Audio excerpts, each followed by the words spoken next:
Greetings and welcome to this week's edition of 401k Real Talk. This is Fred Barstein, contributing editor at wealthmanagement.com's RPA Omnichannel and CEO at Trout, TPSU, and 401k TV. I review all of last week's stories and select the most important and interesting ones, providing open, honest, and candid discussion you will not get anywhere else. So let's get real.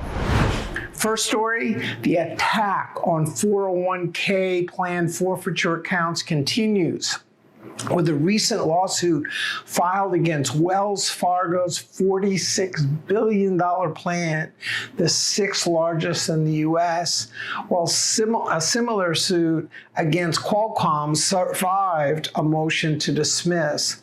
Other plans that have been targeted include Intuit, Clorox, Honeywell, HP, and Mattel.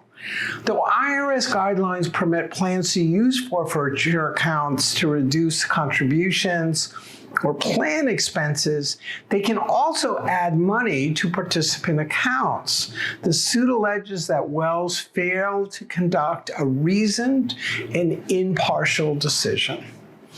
As long as there are vesting schedules, there will be forfeiture accounts, and it may be the courts, not the IRS or DOL, that decide how and when plans may use them. Next story, a Vanguard study touted the benefits of hybrid target date funds that include annuities as people get closer to retirement, alleging that they can deliver higher investment value.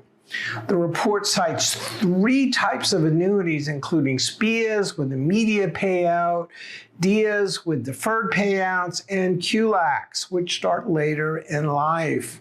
Plan sponsors and participants need a better understanding of the various annuities, while the industry needs to keep things simple to drive demand. Though Vanguard does not offer hybrid target date funds, which makes the research even more credible, they did caution about the high cost of annuities and question whether participant engagement is required, something the father of the auto plan, UCLA professor Shlomo Bernartzi, has argued. Next story. Do we have another 401k hater? The Wall Street Journal's recent column, Is Your Company's 401k Match Unfair?, may seem like an attack, but it also might be a fair observation. Based on Vanguard research, the top 20% of earners get 44% of the match, which makes sense because they contribute more and max out more often.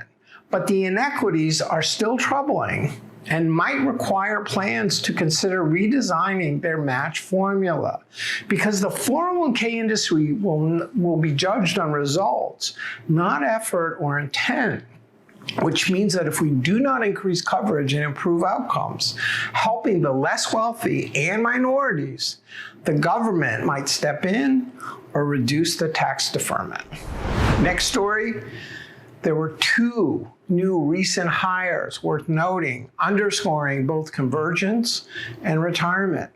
First, Cetera, one of the largest independent BDs, hired Jerry Patterson, former president of Fidelity's life insurance company and head of sales at Principal Retirement before that. He will lead Cetera's retirement, insurance, and annuity segment, which is a new position, as wealth managers and their broker-dealers begin leveraging the convergence of wealth and retirement at the workplace.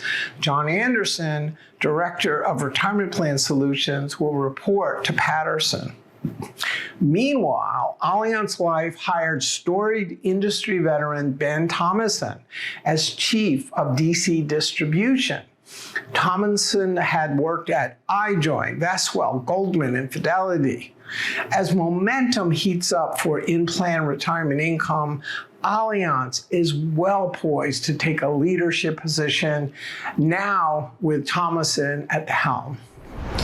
Finally, at the recent RPA Record Keeper Roundtable, the focus was on how to handle the explosion of new 401k plans, especially smaller ones, enticing and welcoming wealth managers, as well as the costs and opportunities with technology.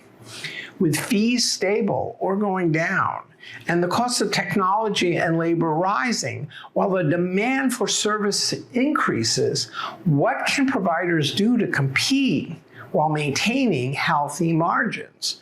The current high-tech system built on antiquated technology and process will not work with smaller plans and startups, and may not even be viable for larger ones. Read my recent wealth management column about whether the DC industry can collaborate, leveraging emerging technology like AI, while safely accessing data and enabling people, both internally and externally, incorporating more streamlined processes. So those were the most important stories from the past week. I listed a few others I thought were worth reading, covering State Street adds lifetime income twist to their target date funds. Student loan programs seem to be taking hold.